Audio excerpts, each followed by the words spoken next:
3天后，我是皇上，您可想好了？狗奴才，滚！他甩袖而出。不好了，公公，外面来了位皇上。只见李老将军和瑞王护着一个11、12岁的少年，那少年身着龙袍，尽显少年天子的威严。这不是寿王世子萧彤吗？他成的哪门子皇帝？好啊，瑞王、李将军，您二位这是合谋造反呢？您，太上皇帝有诏，自退位立新皇。马公公，你还不赶紧参拜新皇？马公公，在朕面前岂敢放肆！马公公一个头两个大，他困住的那个一夕之间成太上皇了。太上皇在我们手里，想让他活命，就马上拟旨传位于真正的太子。这位才是那太上皇的亲生儿子，几日前已经与太上皇相认。放肆！皇位更替岂如儿戏？大胆烟斗，随便找个孩子就敢冒充皇嗣，你当别人都是傻子吗？好啊，你们都不信是吧？好，既然如此，我这就送太上皇归天。瑞王殿下，李老将军还没告诉您呢吧？这祖庙之中可是有震天雷。这时新皇哭得下跪，朝祖庙行大礼。父皇，儿臣谨记您所托，您说过儿臣登基之日就是您随凤姑娘赴黄泉之时，儿臣恭送父皇。庶子，你给咱家住口！你又怎敢咒皇上？不，你怎敢诅咒太上皇？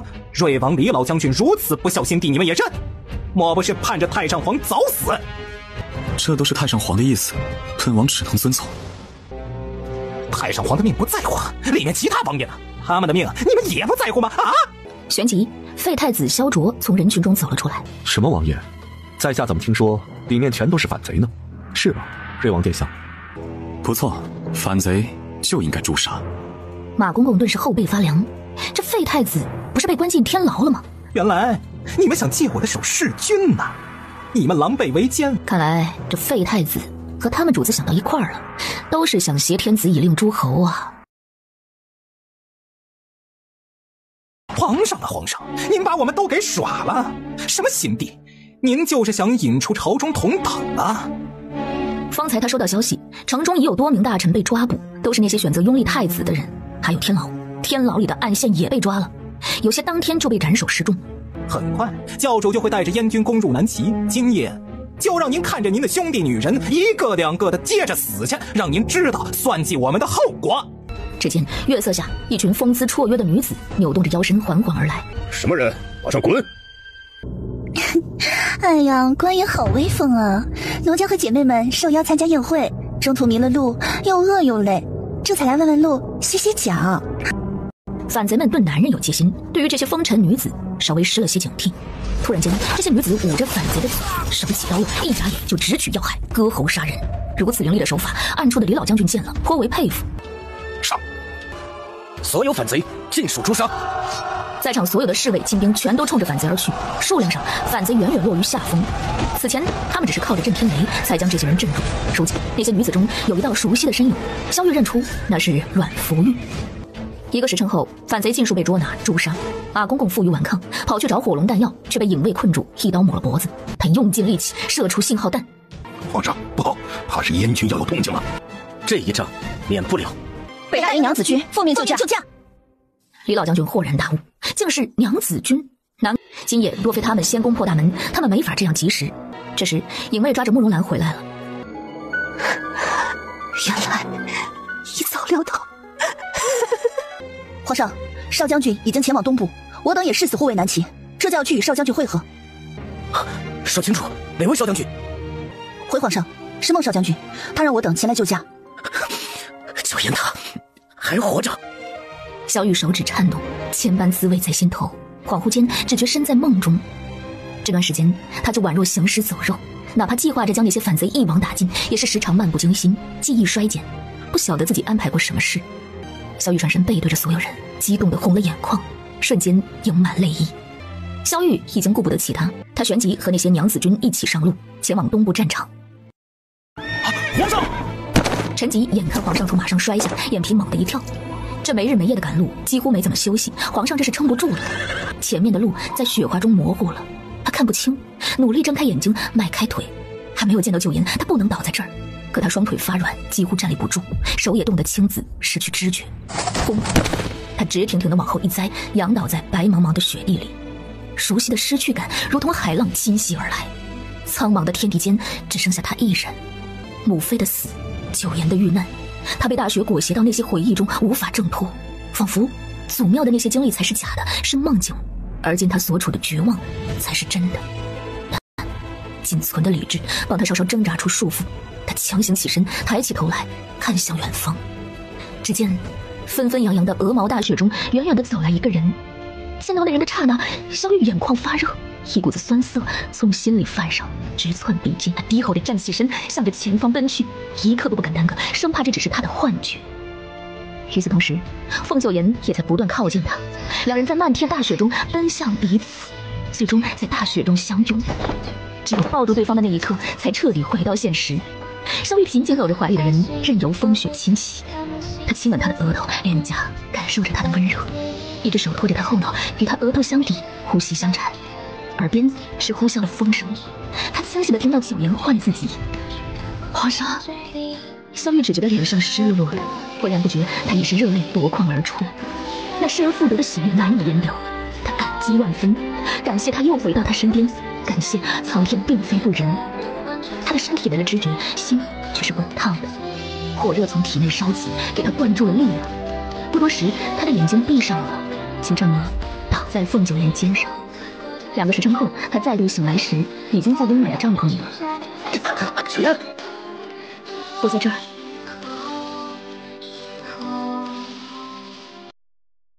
他循声转头一看，此时孟夫人正在给他把脉，示意方才帐篷内十分安静。九妍身体尚未恢复，皇上，请您不要打扰诊脉。九妍这孩子本就伤得极重，还冒着风雪去接驾，这一动又出岔子了，真是胡闹。好，朕不打扰，朕就站在这儿。我没事。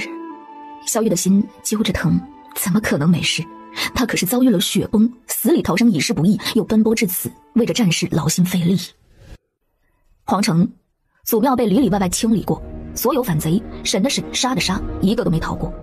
三世同堂嘛，太皇太后，您老人家好福气啊！如今的天牢暗党已被彻底清除，再无人能救慕容兰，皇宫亦是如此。宫里的暗党在皇上被困祖庙期间就已经被尽数捉拿。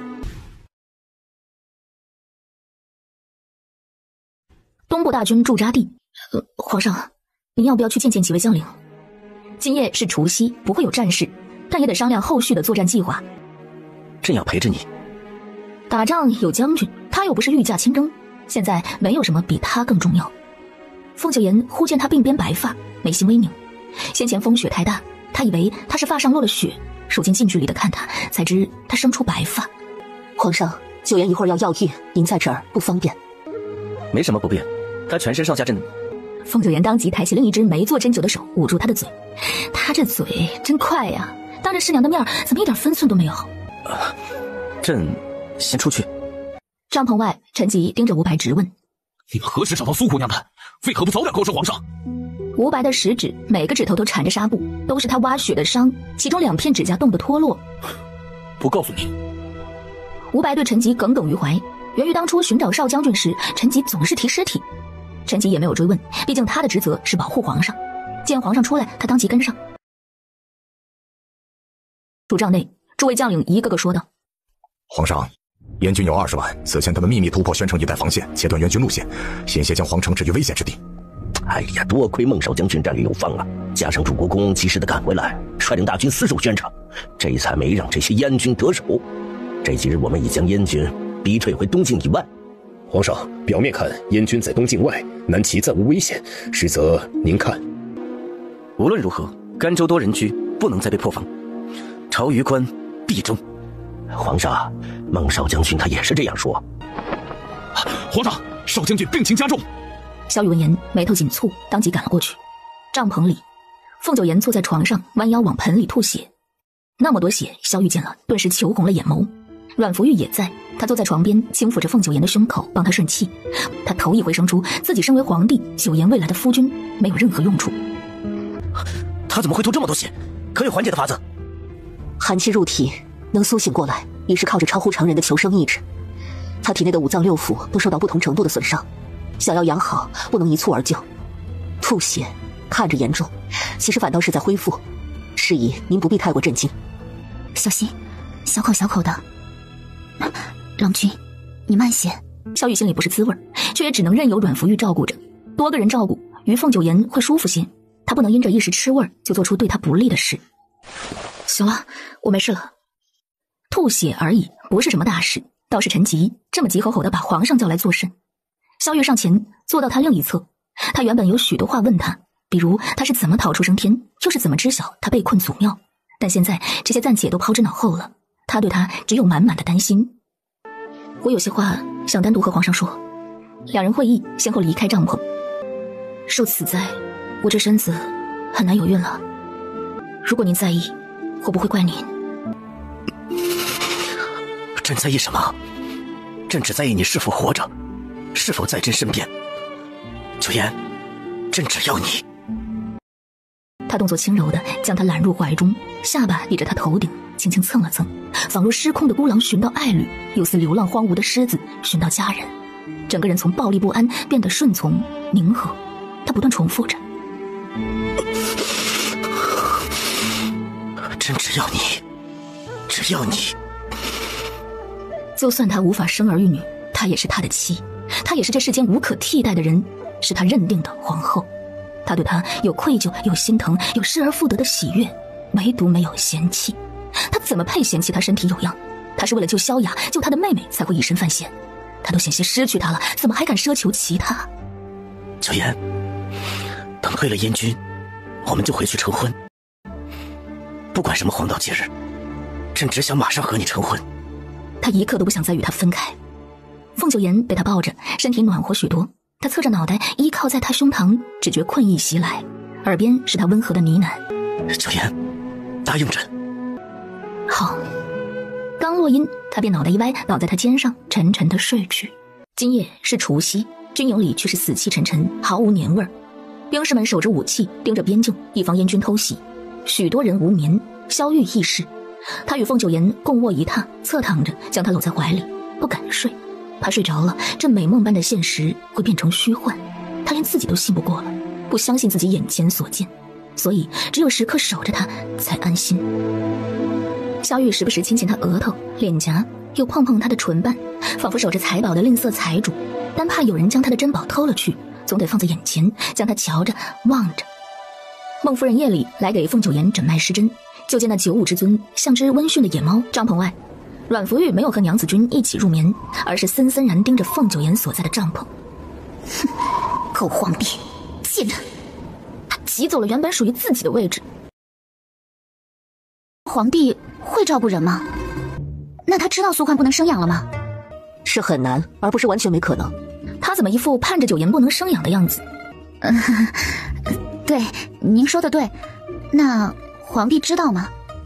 孟夫人摇头，她不知道九言有没有将此事告诉皇上。那他可得让皇帝知道知道，只要皇帝走了，苏焕就是他的了。皇上，孟少将军的身体如何了？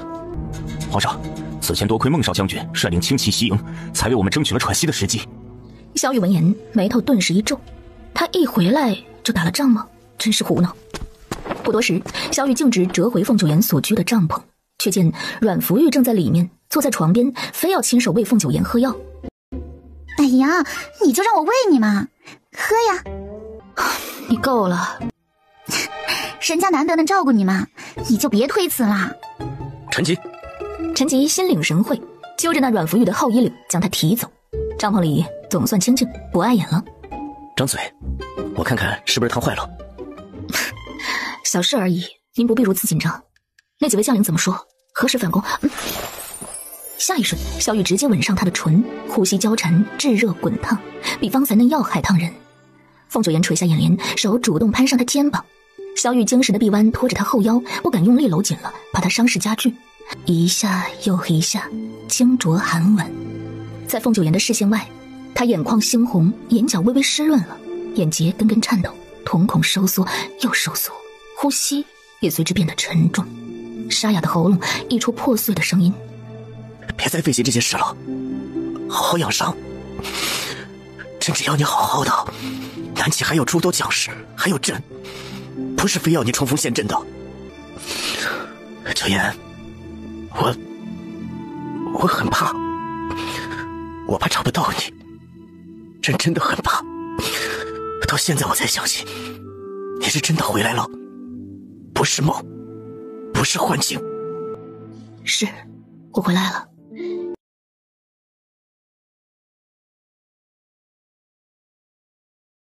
雪崩的时候，我也以为再也回不来了。那时我想的是，真遗憾，好像我从未对您说过。我该对您说的，皇上，我心悦你。闻此言，萧玉再也忍不住了，那眼泪蓦地汇聚，夺眶而出。该死，男儿有泪不轻弹，他怎么还哭了？真是够丢人的。你说的什么？朕方才没听见。没听见吗？那就算了。你个没良心的，你是故意的。朕就是想再听你说一遍，都不成吗？是，我心悦你。九言，我真高兴，听你说这些，真是死都无憾了。后来听他讲述，才知他的遭遇惊险迭出。在雪崩将要抵达脚下时，他迅速撤离，躲在山石后雪崩的下口处，靠着那约摸3尺高深扎地下的山石，用身上的鞭子将身体和山石缠绑住。可在这冲击下，再加上体力耗尽，他昏迷了。等他醒来时，才知是被那老神医所救。和他一起被救的还有那几名命大的杀手。他救了你，这样大的事，朕必要好好谢他。其实那位神医救的几人中，他第一个醒了过来。醒来后一看那些杀手也在，遂杀了他们。神医因此对他产生误解，以为他是杀人狂魔，连夜带着小药童跑了。他也想找到他们，对他们道谢并解释清楚，但寻不到，反遇见了寻道附近的师娘和吴白。这些日子你也不好受吧？你就是嫌弃朕老了，不想要朕也晚了。凤九言，你答应过，等我们回去就成婚。成婚。你若实在看不惯，朕回去以后就用莲子草将它染黑，或者干脆拔光了，可好？不，这样就很好，更有老成持重的模样。他果然还是嫌弃朕老。此时帐篷外，臭男人，离老娘远点！吴白瞧见这一幕，暗道活该，这个陈吉自己早想踹他了。他什么时候得罪吴白了？似乎从这次相逢后，吴白就对他有很大意见。午后，齐皇，你可知苏焕没法生养？萧玉脸色沉静，说实话，他看阮福玉不顺眼，不是1天2天了。尤其这几日，他当着他的面故意占九言便宜，如今又对他说这话，显然没安好心。朕知道。齐皇，您贵为一国之君，子嗣为重啊。苏焕不适合您，这儿孙满堂，承欢膝下，该是多么美好。萧玉的额头降下几道黑线，这死女人，巴不得他和九言分开是吧？朕最讨厌孩子，他不能生，正好。说完，他就越过阮福玉，继续往前走。哼，贱人，口是心非。他现在说的好听，以后肯定会跟别的女人生孩子，他怎么不死呢？祖庙那晚，他就该趁机把他脖子抹了。萧玉回到帐篷内，将碰见阮福玉的事告诉了凤九言，他添油加醋。阮福玉想挑拨我们，此人不值得深交。您多加防范，他会在饭菜里下药，亦或者用蛊，让您丑态百出。当年冷仙儿就是深受其害。萧玉只见过后宫妃嫔为了争宠互相陷害，从未想过有一日他也会深陷其中，且从被讨好的忠心成了被针对的人，倒像是他成了凤九言的宠妃。你这是做甚？不是说了你首要的是养好伤吗？我的伤没有大碍，一直待在这儿反倒浑身不适。击退燕军事不宜迟，何况杨连硕也在燕军那边，早些解决他们才是首要的事情。朕不许！你的伤势还未痊愈，不能再受伤。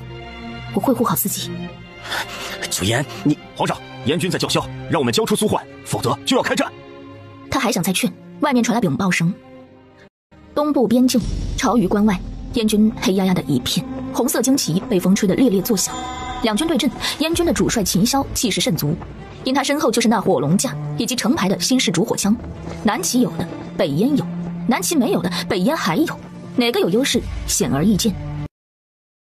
将军，不好了！齐军居然也有火龙！我们皇上说了，多谢北燕赠送的火龙弹。秦霄顿时手脚发软，那颗火龙弹药是交给天龙会反贼，助他们制造混乱弑君的，如今竟出现在这儿。来啊，看看谁怕谁！燕军那边见势不妙，当即鸣金收兵，召回火龙。火龙只能暂时制衡，燕军这几日定会进攻，我们需要先发制人，尽量减少兵力损耗。我也是这样想的。这场仗早晚要打起来，眼下这样耗着，反倒不利于军心凝聚。对峙了将近2个月，好些士兵都懈怠了。此前商讨过，都认为要死守朝鱼关。是，朝鱼关要守，但最重要的还是想法子突破僵局。此前我确实认为，无论如何都该死守朝鱼关，但我也着实没想到，东部军的军心涣散到畏战怯战的地步，短时间内难以凝聚。朝鱼关第一次失守，对他们造成的影响延续至今，那就切断东部军的后路，逼着他们破釜沉舟。一夜过去，北燕大军所有的新兵幸存无几。主帅秦霄看着满地尸体，气得目眦欲裂。他为了预防炸营，让新兵驻扎在内圈，老兵驻扎在外圈守卫，结果还是没防住。炸营的可怕不只在于当晚，还有对士气造成的打击。眼见昔日同袍变为一具具冰冷的尸体，活下来的人心里很不好受。秦霄擅长攻心战，如今却让南齐攻了心，9万多的新兵啊，全没了。撤兵！将军，这只是欺人的奸计啊！哼！杨连说，原先是你说有把握，皇上才出兵助阵，我们就没打算真的和南齐打起来。如今可倒，你的事没办成，连累我们损耗1半兵力。本将军现在怀疑你与萧雨联手，想灭我北燕呢。让开！什么东西？旋即一个挥手，遂掐住秦霄的脖子。杨连说，你……霎时间，他只觉得体内的真气不断泄出。将军可曾听过万钱心法？不过一会儿，杨连硕就吸光了他的内力，并咔嚓一声拧断了他的脖子。别杀我！主将死了，你就是主将，马上下令攻入朝鱼关，杀齐皇。杨连硕，你终于出现了。东方氏携一众江湖好友设下阵法。小玉、苏焕，你们2个给我滚出来！杨连硕，你已断子绝孙，就算争得皇位又能如何？此前冉秋就被东方氏说服，与他们一同除掉杨连硕。陈国皇室为了铭记身份与复国重任，每个孩子出生后都会在其左肩上刺字。杨连硕，你肩上可有刺青？主任！萧玉立即冲来，挡在他身前，对上杨连硕那一掌。掌对掌的刹那，他便感觉到万钱星法的吸力，好似一把钩子深入他身体。他当即自逆经脉，冒着走火入魔的风险，用力挣开。站得稳吗？燕军听着，我们将军说了，只要你们束戈卷甲，丢盔受降，就允燕军安然退出朝鱼关。降吧，不丢人。反正燕军的上一战也输给了南齐，燕皇亲笔下的降书，我们可都拜读过呢。上一战是燕太子率领赔了大军30万，刚招不到半年的新兵又都死于炸营。秦将军明明下令撤兵，为何突然又要进攻了？我们已经找到了将军的尸体，是谁害死他的？燕军众将士见状，纷纷丢盔弃甲而撤，眼看着自己会被杨连硕这一掌打死，前方倏然冒出一道身影，替他受了这一掌。娘，不可以，她是你的亲生女儿啊！杨连硕，你不记得了？当年你刚开始修炼邪功，走火入魔，意识不清的情况下，娘没有留下一句遗言，冉夫人就咽了气。是你杀了我娘，杨连硕，我要你偿命！你去死吧！你们还跟站着做什么？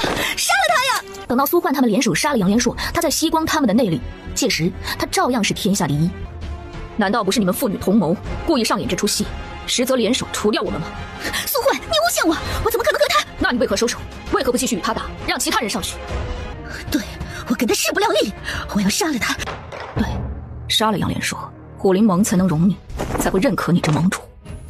冉秋催动内力，猛然冲上前，再度对战杨连硕。不多时，冉秋的头发骤然变白，皮肤也变得衰老松弛，只想杀了杨连硕。只一瞬，冉秋就功力尽散，轰然倒地。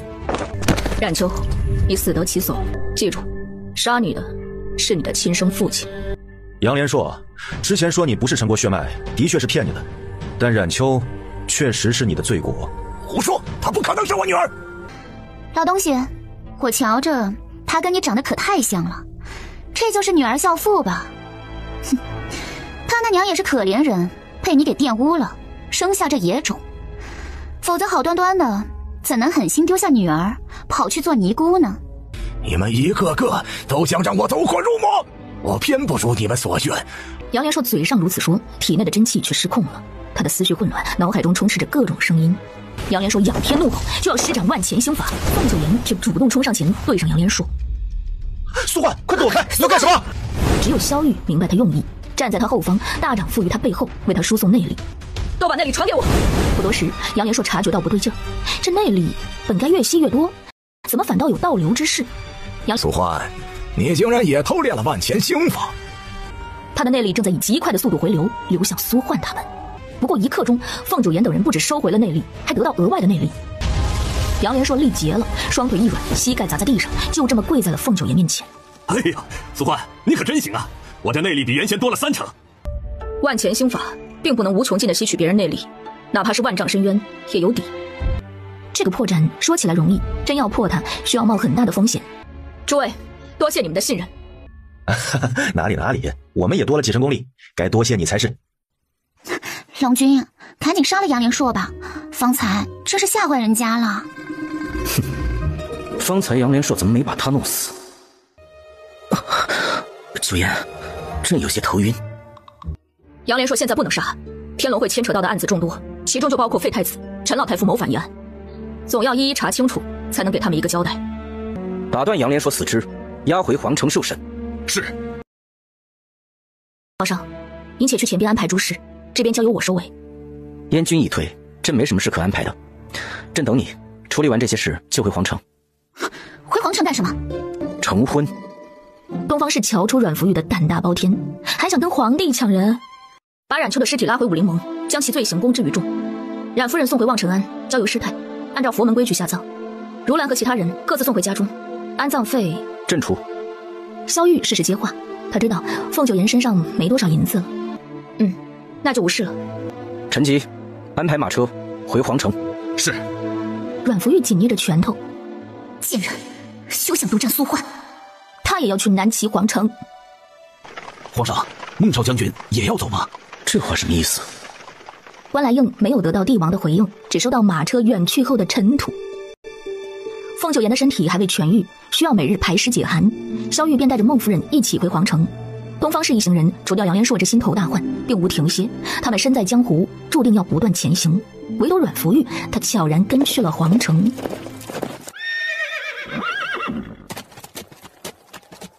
南齐，萧玉携凤九言回到皇城，百官相迎。臣等恭迎皇上孟少将军凯旋。凤九言朝着众官员回礼，他已经知晓萧玉公开了他的身世，没想到这些人都如此坦然地接受，尤其是那些认死理的老臣。事实上，换作以前，老臣们必然有异议，可经历祖庙一乱，他们的心境大有变化。皇上，微臣认为孟少将军堪当皇后之位。皇上，臣也是这样认为的。众爱卿的话，朕认同。即日准备大婚，迎孟少将军入宫，做朕的皇后。他先斩后奏地问凤九言：“你说呢？”凤九言无语，他这都白问，自己都被嫁这儿了，还能说不吗？皇上，不是孟少将军，是凤家女凤九言才对呀。凤大人，这你就不懂了。凤家女哪有孟少将军威风啊？皇上要娶就该娶孟少将军。就是啊，反正也是你当年弃养的女儿，不是早就给了孟家吗？你现在又来争什么你？凤夫被气得脸色铁青。少将军，长公主走到凤九言面前，随即以猝不及防之势抱住了她。因同为女子，凤九言并未推拒，任由她抱了会儿，却不知暗处阮福玉正死死盯着他俩。这又是哪来的贱人？你可有受伤？血崩那么可怕，你是怎么逃出来的？说来话长，眼下我还有要事。啊，好，你先去忙，你我的事之后再说。我们的事？长公主这措辞有些问题，但一时间又说不清是什么问题。去天牢的路上，凤九言遇见一位熟人。九言，你若不想回凤府，大哥在外面支了处宅子，本想再过阵子就带你嫂子住过去，那边清静，你也可以去那儿。不了，我与师娘住在客栈。师娘？可是那位孟夫人，怎好让她住简陋的客栈呢？师娘喜欢住客栈，你们的好意我待她心领。眼下我还有别的事，告辞。天牢，杨连硕被打断四肢，困于刑架上，自他战败就始终一言不发。几个月前，我得知了冉秋的身世，冉夫人说她是你的私生女，我原本只是想要你们父女相认，让你尝尝亲手杀死亲生女儿的痛。冉夫人的出现在我意料之外，你应该猜到答案了，不是吗？冉秋难道真是他的女儿？强烈的刺激下，杨连硕头痛欲裂，许多陌生的记忆回溯，在他身下胡乱挣扎的女人，那模糊的轮廓渐渐清晰。不，该死，该死！你为什么不早点跟我说？为何要将我蒙在鼓里？为何呀？是你舍弃我们父女相残，你害死我儿子，如今又害死我女儿，我定不饶你！我要你死！是我不止杀你儿子女儿，我还要毁你陈国祖墓。皇城有一道观，道观下藏有密道，还有这天牢也有条密道与其相通。杨连硕，你若不交代清楚所犯之事，便要你陈国先祖做鬼也不得安宁。还有你的儿子，你或许还没听说，玉灵山那边已经挖出你儿子的尸身，人死了，但据说只要钉上几枚钉子，就能让他永世不得超生，永受炼狱之火。我招。瑞王深感钦佩，他先前威逼利诱了许久，杨连硕可是连嘴都不张。此时天牢另一边，姑婆，您救救我，我糊涂了。其实我早就流产了，那孩子不是我的。皇上见我敢出宫，还要为了苏焕杀我，我一时鬼迷心窍，才想着带孩子回宫。好吧，若是哀家能出去，定会向皇上说明情况。该死，真当他傻吗？他现在当然要答应，先稳住对方，否则这慕容兰恼羞成怒，半夜把他给杀了怎么办？真不知道谁安排的，居然把他们关在一处。杨连硕此时招认一切，一来是真的怕琼林被毁，毕竟这苏焕疯起来比他还走火入魔；二来，反正他也没活路了，倒不如将天龙会的所作所为说出来。为了保住慕容兰，杨连硕谎称祖庙之乱都是天龙会逼迫的慕容兰。他边说边有狱卒记录，桩桩件件罄竹难书。瑞王实在听不下去，去外面透了透气。凤九言则一直平静地听着，直到听到萧玉生母的事。建德20年，先帝携淑妃下南方巡视，船只遇水道，先帝弃淑妃而逃。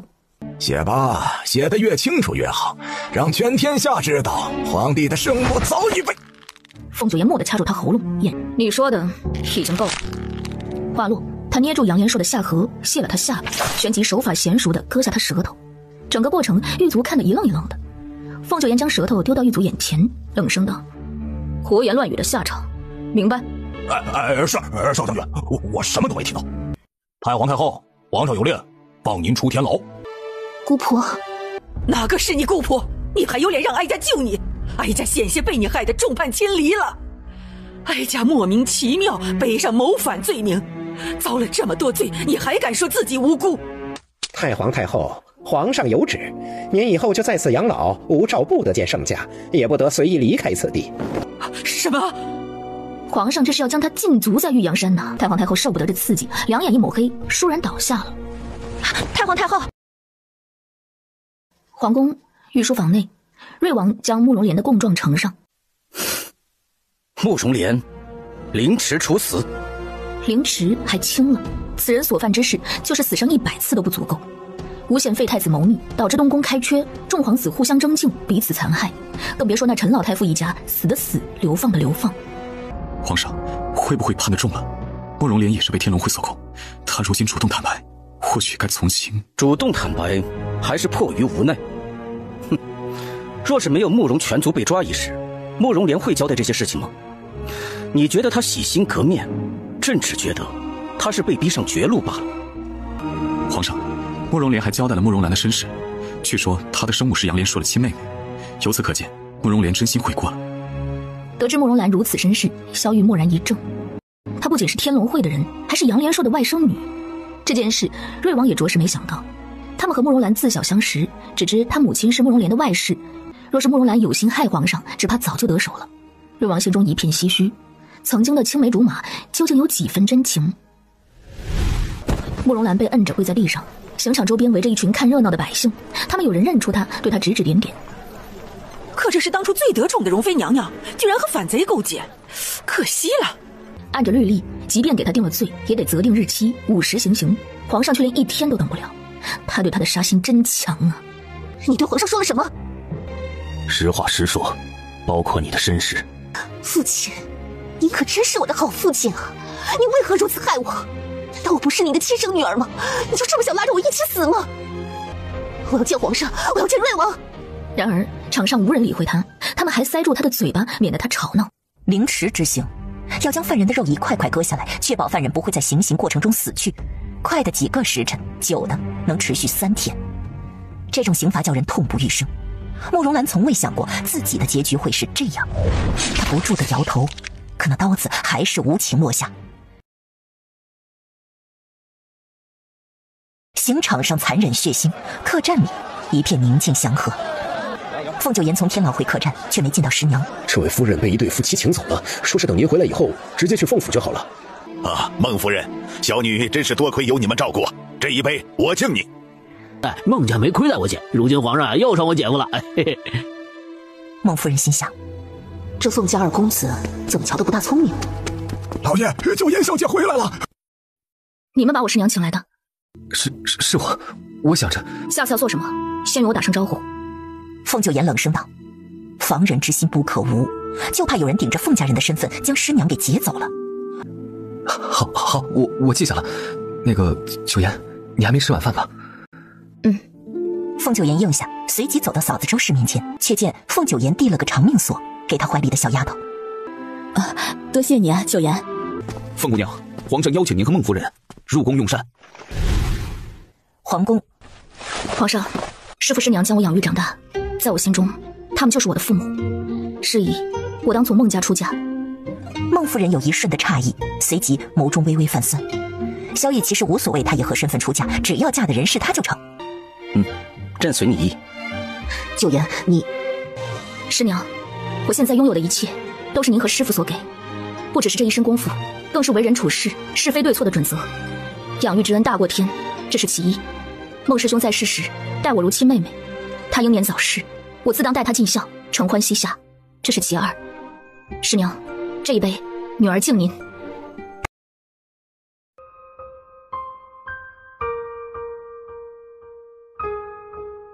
他说完，仰头将一杯酒饮尽了。孟夫人已是满眼泪意，欣慰地望着他。人人有私心，他养大的孩子凭什么让给别人？九言就是他的女儿，就该以孟家女的身份出嫁。月黑风高，刑场上凌迟之刑还未完。我死了，你也不会好过。慕容兰，你差点害了皇上，这就是你所谓的真情吗？我会带着你的秘密去死，因为我对你好，我舍不得毁掉你，并且留着你，让你看着皇上和别的女人在一起，你会很痛，和我一样痛。若是你不想失去皇上，就杀了苏焕，那样我在九泉之下都会开心的。我和你不一样，我希望皇上一辈子幸福安康，所以我怎么可能杀苏焕？更何况他还是孟少将军，是我敬仰的英雄。慕容兰，你到死都不知道什么是爱。话落，他亲手给了慕容兰一刀。瑞王帮他解脱了。皇宫晚膳已结束，凤九言还有事要对萧玉说，遂让人先送师娘出宫。朕乏得很，瞧，那些奏折，朕下午就批阅完了。说正事，杨莲说的供述，您看过了吗？此地就你我二人，怎么还如此生分？陈老太傅并未谋反，废太子亦是清白，这些都是天龙会的手笔，您应当为他们平反。你说的对，该平反。让朕静一会儿，朕说个你不知道的事。您先说，正事要紧。好，先告诉你也无妨。据慕容莲供述，慕容兰原是杨莲所的外甥女。先帝为何说慕容氏不得为后？你觉得先帝早已知晓慕容兰的身世？先帝当时说的原话是什么？慕容氏不能立后。不对，您仔细想想，先帝是什么口气？字句断在何处？每个细节都不能遗漏。慕容氏不能立后。立后的后，结束的短促，还是有气息延长？不短促。先帝彼时是什么状态？口齿清晰吗？那是先帝的最后一句话，吐了血，说话有些含糊。若是我没猜错，先帝的原话应该是：慕容死不能留。既是含糊不清，那么死和是极容易混淆。留是先帝气绝前所说的最后一个字，无法像正常人一次说明，带着拖长的延后气音，在旁人听来，留就被拆分成了立后。既如此，为何不直接讲明，直接说斩慕容，岂不更清楚吗？在北京，我曾听过无数人的临终遗言，人在濒死之际，自知时间紧迫，就会将重要的事前置。在先帝看来，整句话最重要的就是慕容，亦或者是慕容兰、慕容家、慕容全族。他想提醒您，慕容有问题，但他说完慕容二字后便极为吃力，这点从他的断句可见。他担心下一个字即此生最后一个字，遂将其缩减，最好一个字就能表达，这个字就是死。一个死字包含许多延展意思，譬如诛杀、处斩，以及您说的斩杀。说完后，先帝还剩下一些气力，便补充了一句：不能留。终归是天意弄人，他的最后一个字因着气息不足以支撑他正常说完，就被误判了。所以先帝死前的最后一道命令，并非不能立慕容家的女子为后，而是要解决慕容家。这一点我并不确定，或许先帝查出慕容兰和杨连硕的关系，也或许先帝查到慕容莲的所作所为，更甚者，有问题的是整个慕容家。是。也若能早些来到朕身边，该多好！朕竟然连先帝的遗言都能听错。先查查慕容家，不能放过任何一点，并且切忌打草惊蛇。让朕静一会儿。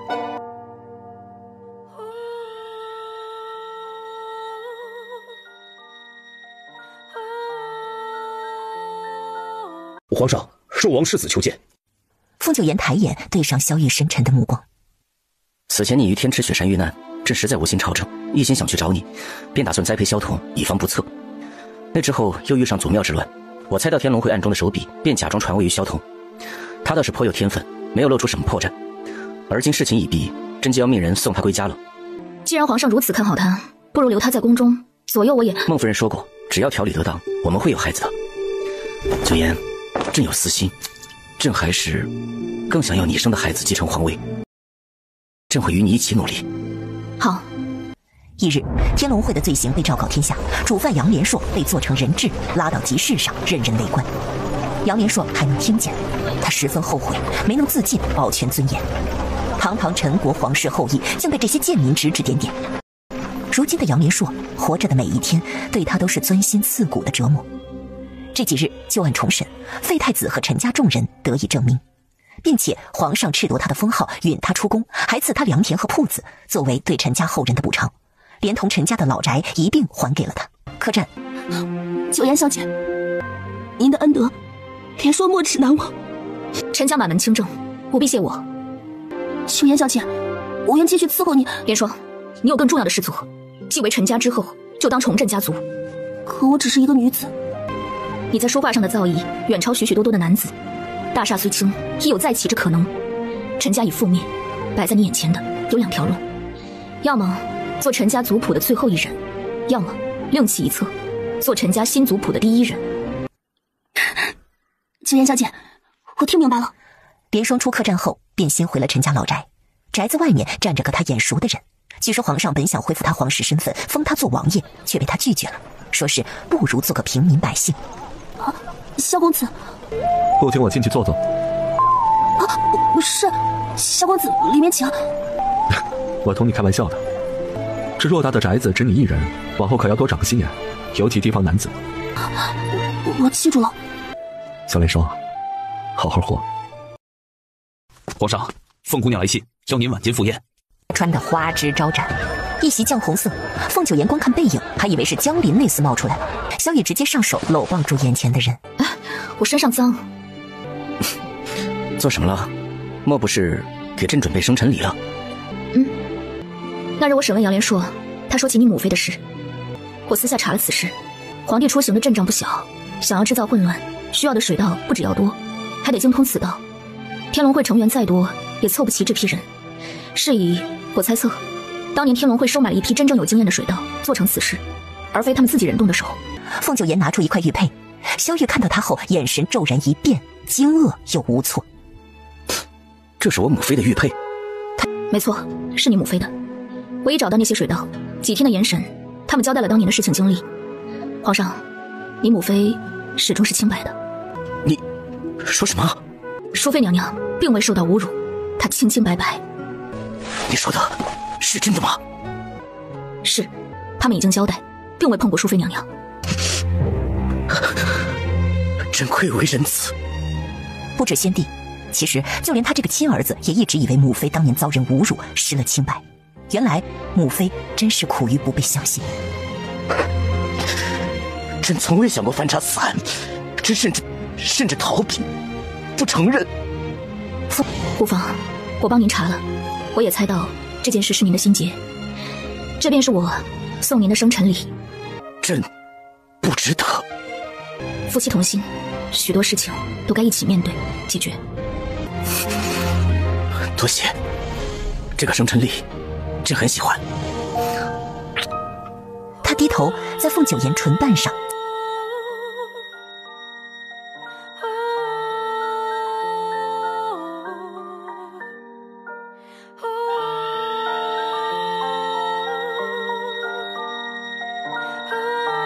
郎君。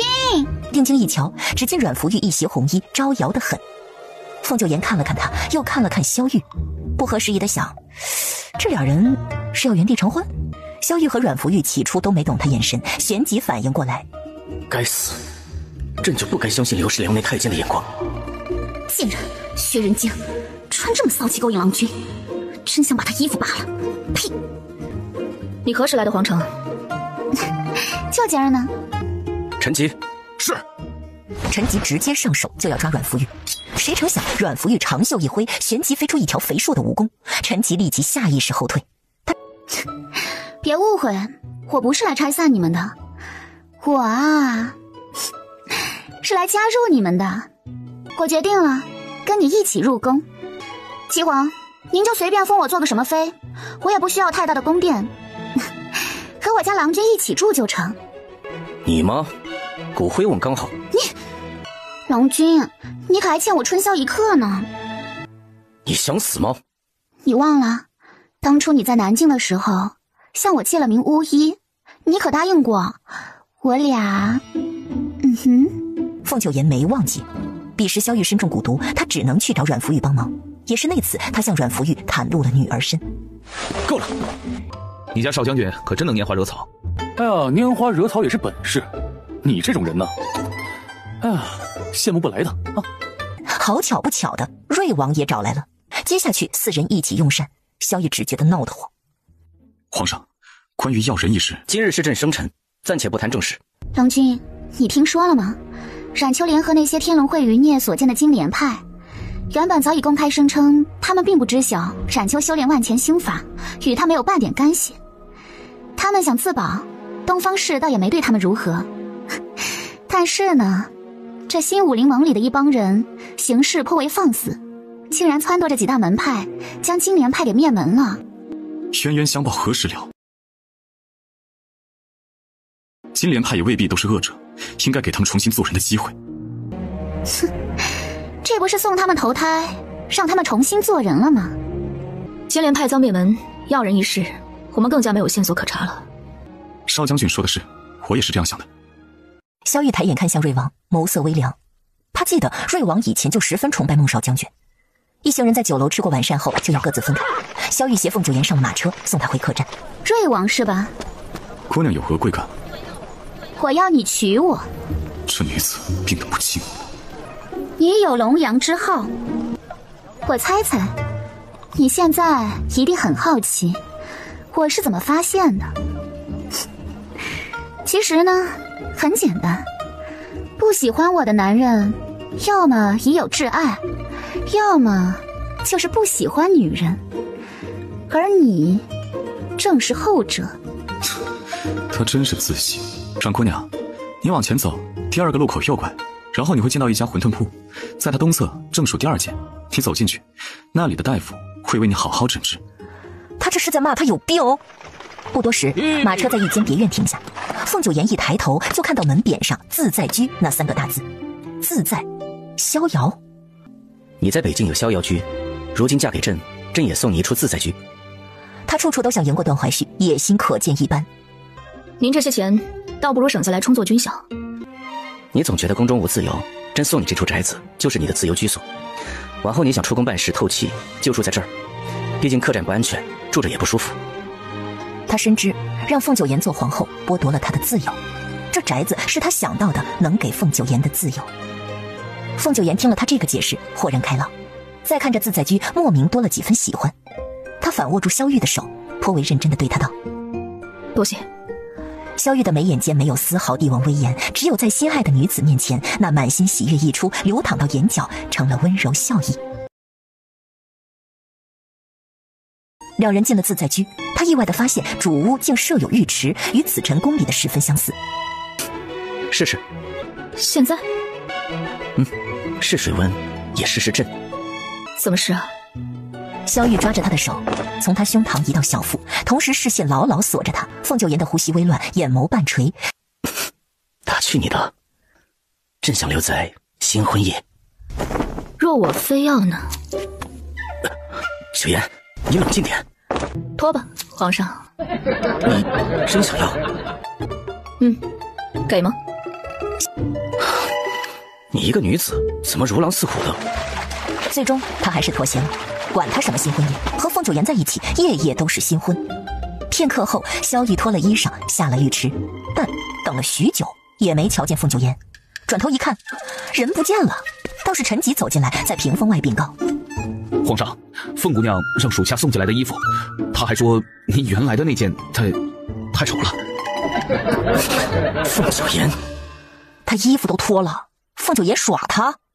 另一边，北燕被囚禁的燕太子怒笑：父皇总说我蠢，他还不是一样，落入那杨连硕的圈套。20万大军只回来一半不到，新兵都死了，这下谁还敢参军？父皇老糊涂了啊！对了，听说那杨连硕是国师引荐的。是的，殿下，也是国师劝说皇上与杨连硕联手。如此说来，那国师很值得怀疑啊，定是收了杨连硕不少好处啊。东山国边境，那男人手持弯刀，一眨眼功夫，他长弩一挥，弯刀脱手，如同长了眼睛，凌厉地割下了北燕国师的头颅。国师失败，北燕元气大伤。看来让北燕跟南齐自相残杀的做法行不通了，步步棋子皆废。告诉杨洋，隐世而居的日子结束了。听说齐皇要成婚了，正好送他一份大礼。是。萧逸生辰的第2日，凤九妍带着人来到琼林，想要找寻陈国太宗皇帝的墓穴。圣上，棺材里的人身份尊贵，没错了，这一定就是陈国太祖皇帝的墓。蛇，有蛇，是六花蛇，此蛇毒性甚强，无解呀。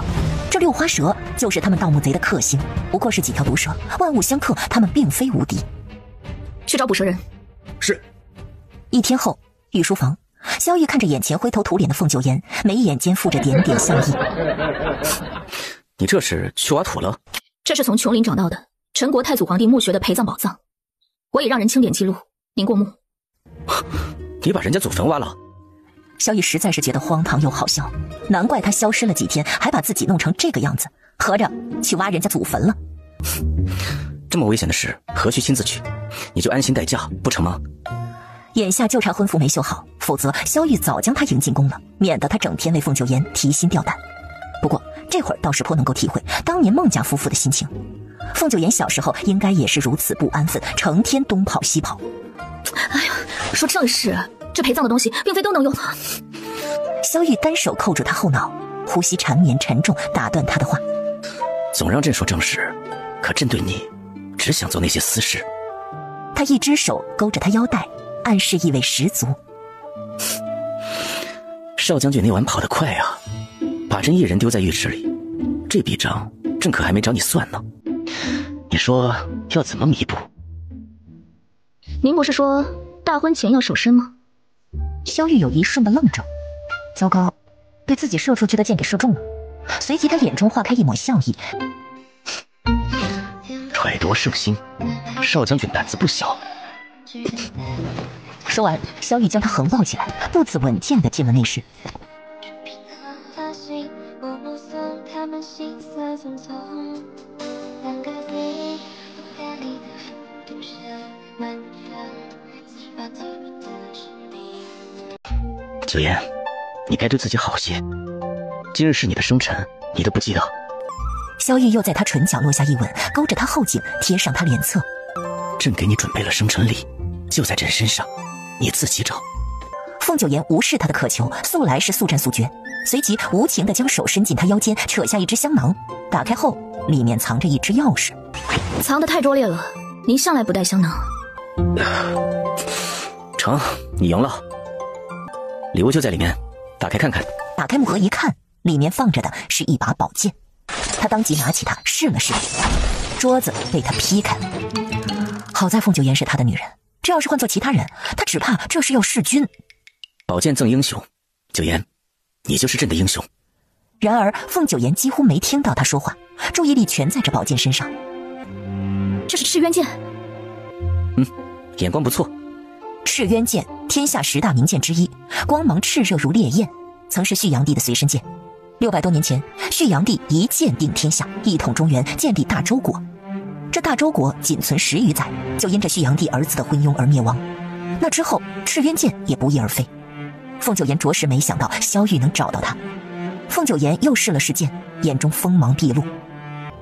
萧玉见他对着赤渊剑爱不释手，眼中的笑意越发温和，只是渐渐就觉得不对劲了。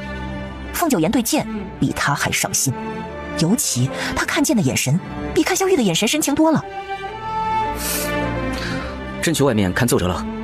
萧玉说这话时希望他看看自己，结果他还是摆弄那剑，头也不回地应了声，别的一句话都没有。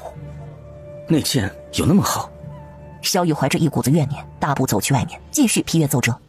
看到陈国太宗皇帝的陪葬物清单，他又怨气尽消了。娶妻如此，夫复何求？是他心眼太小了，怎能连一把剑都容不下？就这样，萧玉自己把自己劝好了。瑞王府，瑞王最近被阮福玉缠上了，是真的缠上了。他的胳膊上绕着一条蛇。阮姑娘，本王劝你适可而止。就算你杀了本王，本王也不可能娶你。我劝你别敬酒不吃吃罚酒，老娘看上你是你的荣幸，现在就跟我入宫，请旨赐婚。这阮福玉比慕容兰还要疯魔。柳华为了凌烈，强忍着内心的恐惧，一手掐住那蛇头，将他整个扯了下来。瑞王脱险了，柳华却被蛇咬了一口。柳华，这么紧张啊？这小侍卫是你的情郎？正当他要出手杀了阮福玉时，小蠢货，你一直不成婚，不怕别人发现啊？我们成婚就是互利的买卖，有什么不好？我又不会阻止你玩男人，你上哪儿找我这么好的娘子？瑞王的面色倏然一变，手中的暗器收了回去。你有什么目的？我嘛，很简单，就想留在皇城，陪着我家郎君。若是哪天皇上负了他，我就带他走。瑞王本以为遇到一个对自己穷追不舍的，如今才彻底放松下来。御书房，你要娶阮福玉？是，请皇上赐婚。那个女人不正常，臣对她一见倾心。她对你如何？萧玉深知阮福玉一心痴迷九言，巴不得除掉自己，抢走九言，根本不可能嫁给其他人。她起初并不愿意，但臣打动了她。你在骗朕？那晚，臣和她都喝多了，我们有了夫妻之事。萧玉眉头一皱，当真吗？瑞王是他的左膀右臂，也是他从小到大的好兄弟，他不想让瑞王痴心错付，后悔终生。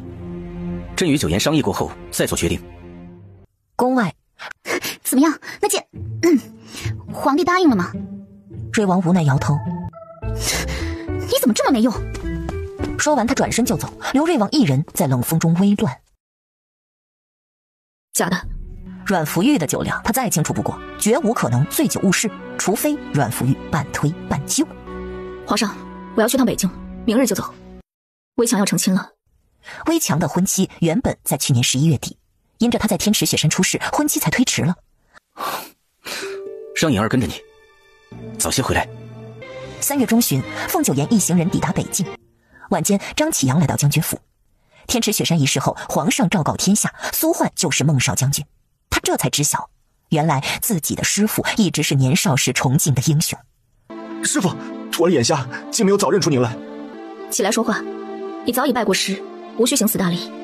只要师父还认我这个徒弟，就是多磕几个头，徒儿也是心甘情愿。九言，有个人你得见见。你终于回来了，是冉秋，他绑了我，想要我哥的骨灰。我没告诉他，他吸干了我的内力。不对，你还不知道吧？他修炼了万钱心法，我好不容易逃出来，摔断了腿，这都是他害的。段正被人救起后，就托人将他送到了北境将军府。冉秋已经死了。你没有骗我，你已经杀了他了。是。不止冉秋，还有他那个心腹叫寻风的，他也得死。天龙会炼制药人是有药方的，冉秋早就弄到了药方，只要有他在，就能继续炼制出药人。冉秋死了，寻风是他的心腹，肯定也知道药方。凤九言，斩草要除根，你一定要找到寻风。药人的方子的确是个大麻烦。回到将军府，他就与师父师娘说起此事。药人的事，九言你就不要管了。这世间不平不义之事甚多，你怎么查得清？如果你还认我这个师娘，等魏强大婚后，你就回去成婚，好好做你的皇后，辅佐圣上。够了，九言的性子我们都清楚，你怎么能阻止得了他？事到如今，就说了吧。信州当年也发觉药人一事，一直隐藏身份在调查。他给我们写过信，说发现了那些药人的巢穴，要去追查。后来师兄是被那些人害死的。这些年，他怕引起师父师娘的伤心事，一直没有细问师兄的死。那个对他极好的师兄。2天后，围墙要出嫁了。阿姐，我仿佛在做梦，我有些腿软。这不算什么，洞房花烛夜才是要腿软的。九言，一旁的孟夫人急忙出声：“哎呀，阿姐真是的。”新娘出嫁得由娘家兄弟背着上花轿。凤九言穿着一身男装，以娘家兄弟的身份将微强背上了。他的步子格外稳，微强靠在他背上无比安心。阿姐，我们都要幸福。会的。喜轿一路吹吹打打到宋家。苏焕，我就知道你命大。几个月前听说你遇难，为了找你，我花了不少银子呢。今日送礼大婚，你穿一身红合适？江林平日里就爱红，倒是一时没想到这茬。难怪他刚进门的时候，不少人盯着他看，他还以为自个儿就英俊不少呢。你把衣服脱了。有病吧你啊！但画面一转，那人脱的只剩下白色中衣，捧着江林给的金锭子，点头哈腰。爷，您真是我的爷，要不然我再给您脱一点了。江林拿着衣服去换了，等他回来时，新人已经在行礼了。二拜高堂。高堂上坐着宋家二老，宋夫人已有5个多月的身孕，腹部显怀，脸上也长了肉，比以前多了几分温柔宁和。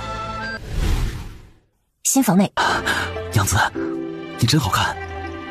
他对微强起初只是医者对病人的责任，还有好兄弟的重托，是以他无微不至的照顾他，医治他。后来他开始怜惜微强，因为他的遭遇实在凄惨。再后来，日复一日的相处中，微强的单纯善良打动他。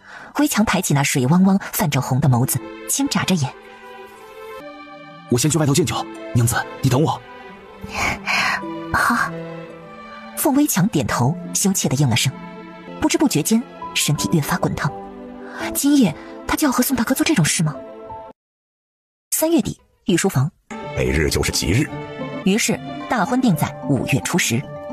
萧玉将接亲重任交给了瑞王，并派了一支军队。此事不可出一点差池。臣遵旨。宫中由宁妃主持操办大典，长公主没少指手画脚，比自己成婚还在意。另一边，瑞王率兵接亲，声势浩大，半路才发现阮福玉一路尾随。阮姑娘，你又想干什么？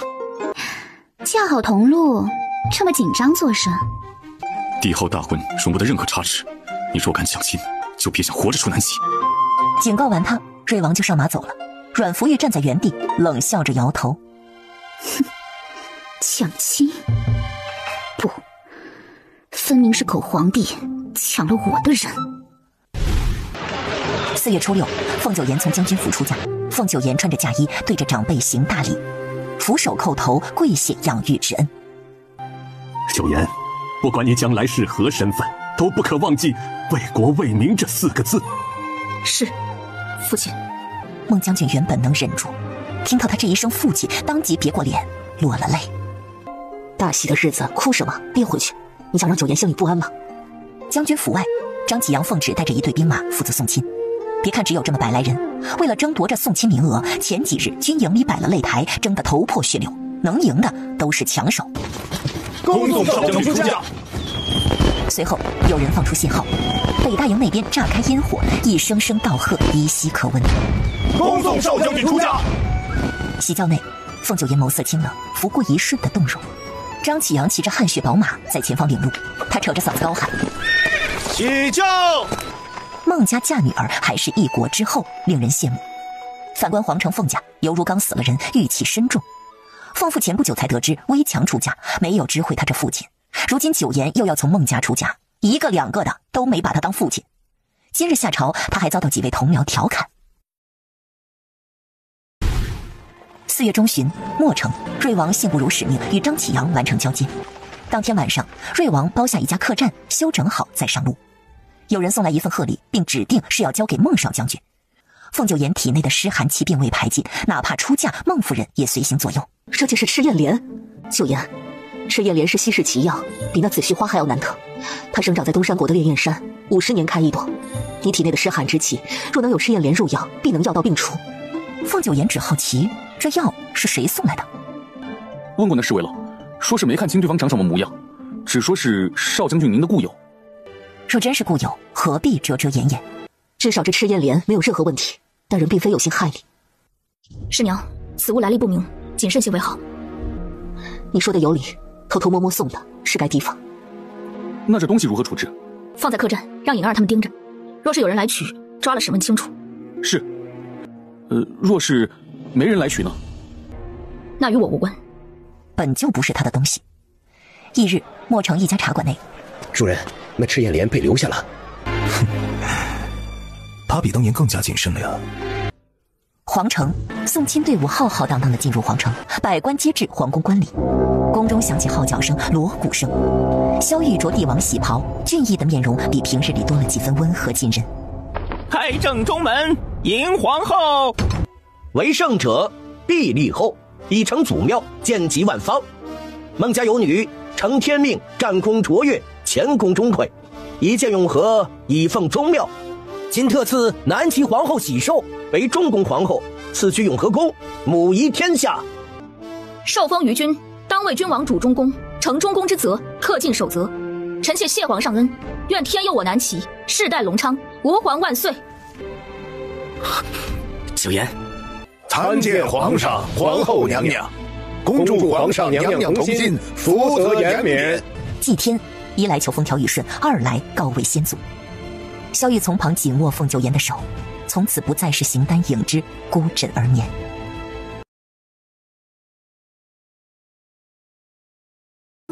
萧玉将人压在榻上，肃杀凉薄的眸子此刻尽是灼热的火焰，双目通红。拜堂礼结束后，这婚就算成了。紫晨宫，两人坐在床上，而此时他静静地坐在萧玉面前，让萧玉能专注于他这张脸，细细看出他每个轮廓弧度。凤九言那双平静无波的眸子里依旧清冷如月，映照出眼前人。不知怎的，竟觉得萧玉比往日更近。不过萧玉又不是初次见他，至于如此盯着他看？还是他这妆容画得不好，萧玉瞧着不习惯？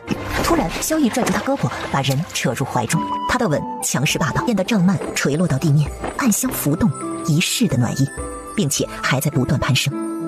萧玉将人压在榻上，肃杀凉薄的眸子此刻尽是灼热的火焰，双目通红。他看着凤九言近在咫尺的脸，那眼睫，那挺翘的鼻，那红润的唇瓣，没有半分犹豫的狠狠攫住他的唇瓣。唇舌缠绵，他从凤九言的唇亲吻而下，一手扯下他肩上的衣物。萧玉眼中跳动着一簇簇火焰，如同压抑到极致的笼中野兽，挣脱一切束缚。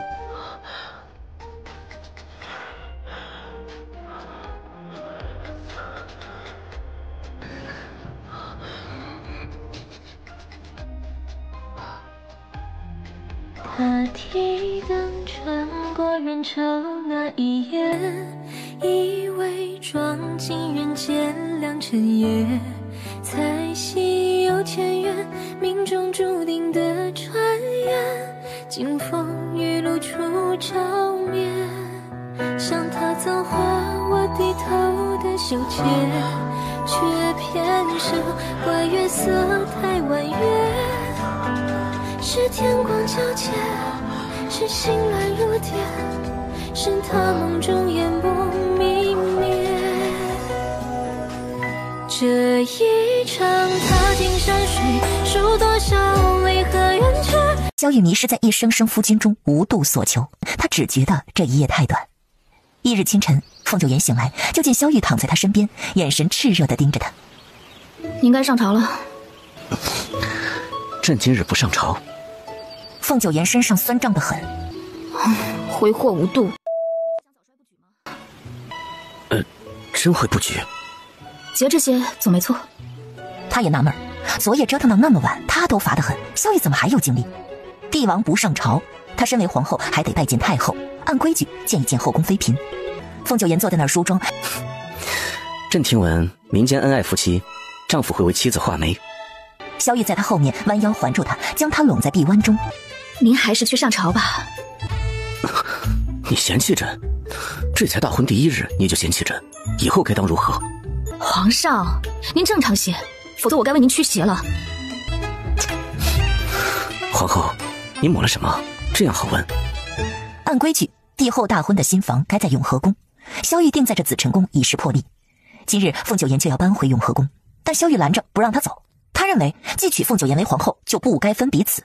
民间夫妻都是住在一处，为何帝后不能？左右他也没有别的女人，后宫妃嫔形同虚设。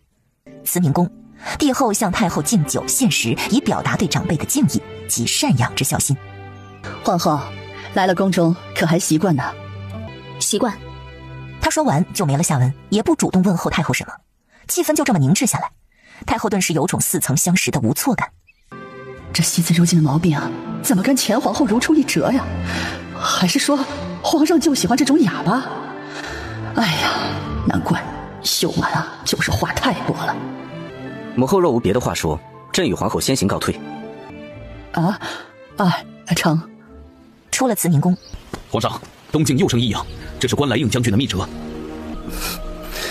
你先回永和宫，朕处理完此事再来陪你。是。娘娘，奴婢婉秋是皇上挑来伺候您的，学过武功。是，奴婢曾做过隐卫，受过伤就被剔除了，如今能重新得重用，奴婢不胜欣喜。伺候本宫是大材小用了。不是的，娘娘是南齐的巾帼英雄，好多人都崇拜您呢，能伺候您还是奴婢争取好久的。娘娘，长公主求见。少将军，我一直想问问你，你当真是甘心嫁给皇上的？当初你与皇上和离后离开了皇城，我真以为我们此生很难再见了，没成想皇上还是把你给娶回来了。也罢，你既是真心入宫，我也该放下了。放下？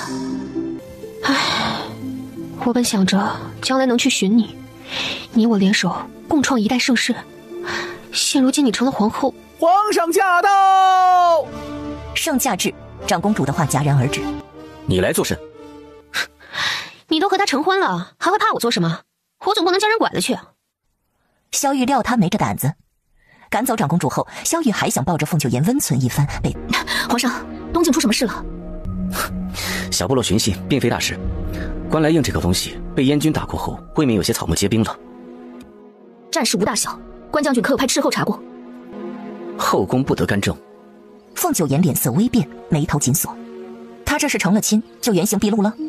旋即萧玉将他搂进怀中。逗你的，瞧你，方才都想手刃亲夫了。皇上，好了，朕知道，你无非想说东晋之时要谨慎，朕已经给关来应去信，让他多加留心。九颜，你放松些，你我新婚不必这般紧绷，你便是放纵一日，南齐也乱不了。话落，他径直将人横抱起来，往床榻走去。凤九颜攀着他脖子，仍是心绪不宁。有件事我还未告诉您，此前查到要人一事，与我师兄孟行舟有很大关系。叫夫君。皇上，我在同您说正事。我知你心思太重，总不敢让自己松懈下来。九颜，你好好看着朕，听朕说。要人的事，朝廷定会查到底；你师兄的事，早晚会真相大白。眼下我们的正事便是生个皇子。话落，他亲身附上。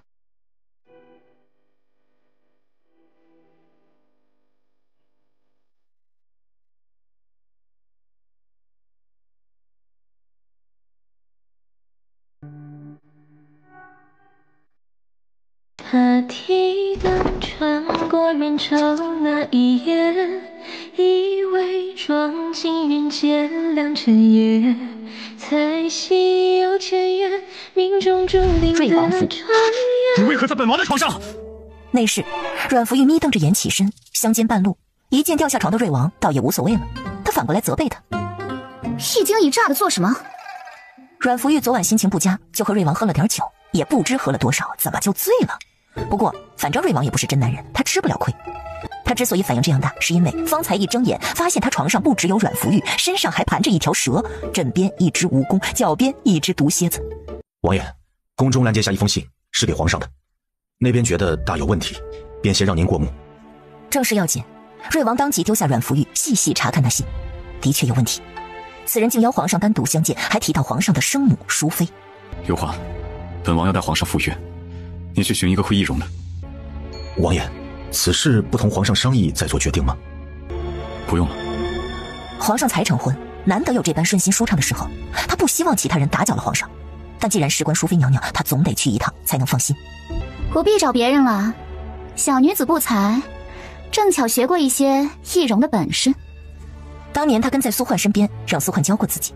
瑞王有些许意外，这妖女还会易容之术。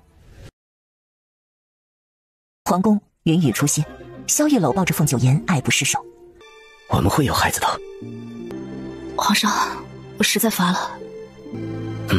那便睡吧，朕不扰你了。他坐起身，露出那不着一物的上半身。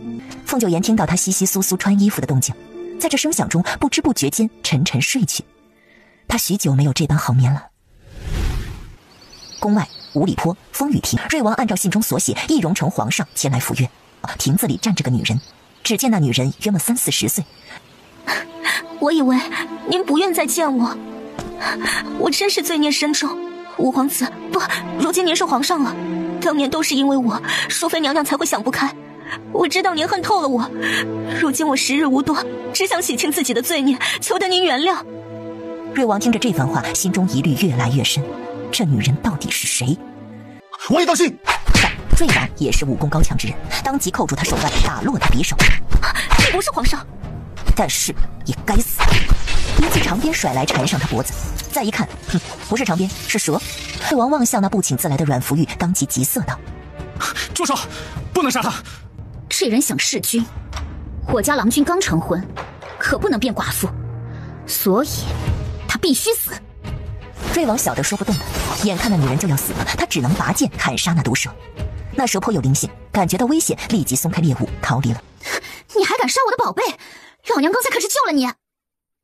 你不是萧玉，萧玉呢？他为何不来见我？难道他连他母妃的事都不在乎吗？他不是一直想杀了我吗？闭嘴！你嚷嚷什么？就这副德行，还学别人行刺？瑞王懒得对阮福玉解释。你可一定要告诉苏焕，这次我立大功了，要不是我，他就哭吧。皇宫永和宫外，皇上，瑞王有要事求见。萧玉深知，若非必要，瑞王不会来打搅他。刑房内，女人的手脚被铁链锁着。奴婢姚娘参见五皇子。只这一句话，便彻底激怒了萧玉。当年他第一次见到这个女人时，她便是这副嘴脸。动刑！皇上，此人弑君，背后一定有人指使，应先审问。想杀朕，那就来一个杀一个，何须浪费时间审问？这些人嘴里没有一句实话。事实上，他深知这种刺客，你越是逼问，他们越得意，甚至还会同你提条件。你若不在意，他们反而心急。没错，我弑君，可惜我没能杀了你，五皇子，你可比先帝有本事啊！皇上，你就不想知道先帝是怎么死的吗？没想到吧？你们都以为先帝是病逝，连他自己都这样以为，实际上是我给他下的毒。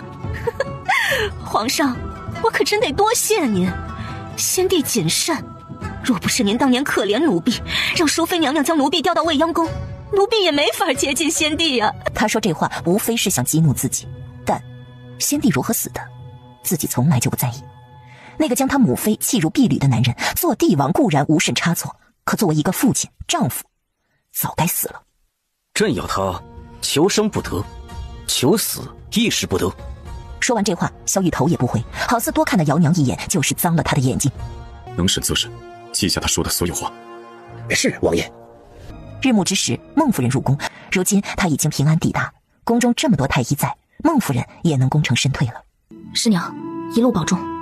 皇后娘娘如此大礼，我受不起。您受得起？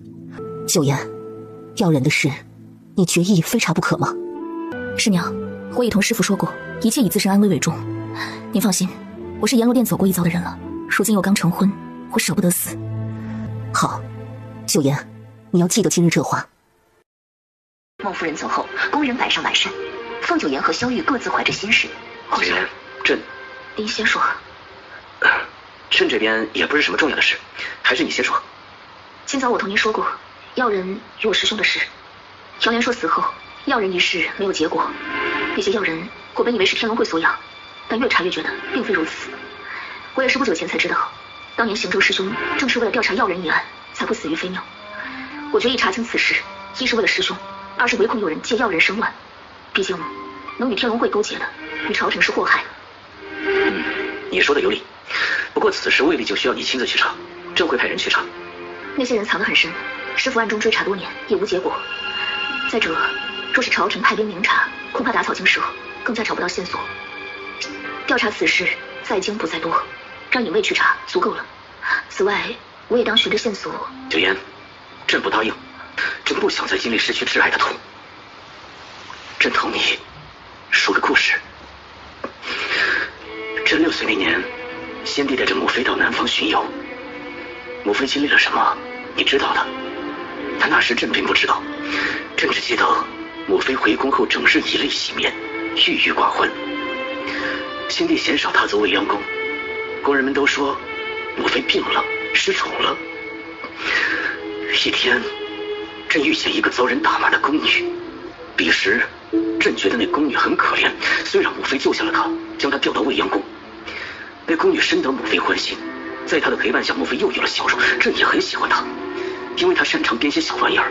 朕当时那个年纪很容易亲近人。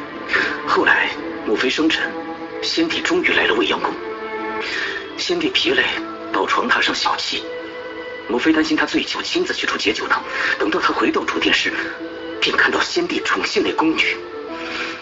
那宫女得宠，身为美人，而母妃不过几日便行销故里。那晚大雪纷飞，我做了个噩梦，跑去主殿寻不到母妃。冥冥中，我一直往前走。后来，我见到母妃从高处坠落，是朕引狼入室。若非朕一时心软，